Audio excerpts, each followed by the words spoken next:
Bobi Nasution enggan menanggapi terkait pernyataan Edi Rahmayadi soal menantu presiden sampai menantu malaikat disebut tidak membuat dirinya gentar untuk mencalonkan diri sebagai gubernur Sumatera Utara. Oke gas, tambah 2 torang gas.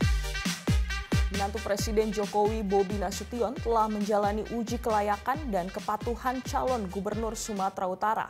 Wali Kota Medan ini juga telah menerima surat tugas dari Partai Amanat Nasional atau PAN untuk maju sebagai bacalon gubernur Sumut.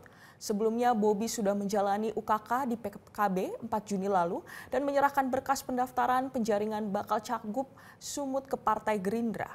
Bobi enggan berkomentar banyak soal pernyataan Edi Rahmayadi terkait dirinya yang merupakan menantu presiden maju ke Pilgub Sumut. Kita yang lain aja yang mana Bobi, tadi? selama ini Pak Bobi juga melawan Pak Edi. Kan saya selalu sama jawabannya ya, bukan siapa lawan siapa. Iya. Intinya bukan si A lawan si B, person A melawan person si B, bukan. Yang pasti gagasannya. Iya. Bukan orang per orang, tapi gagasannya. Ngapain ngomongin orang, tapi gagasannya nggak dibawa. Jadi lebih bagus. Nah, kalau dari saya ya, dari teman-teman dari partai juga semuanya bicara tentang gagasannya.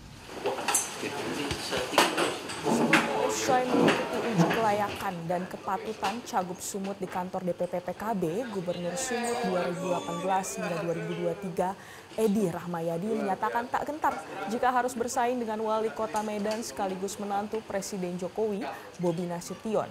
Bagi Edi, siapapun yang akan dilawannya, Edi menyebut telah mendatangi sejumlah partai termasuk PDI Perjuangan dan Hanura. Ini saya tak datang ke tempat ini. Dan kita harus selalu optimis. Rakyat Indonesia kan harus optimis. Oke? Udah dapat rekomendasi? Saya sama siapapun, jangankan mantunya presiden, sama mantunya malaikat pun kalau boleh. Jelajahi cara baru mendapatkan informasi. Download Metro TV Extend sekarang.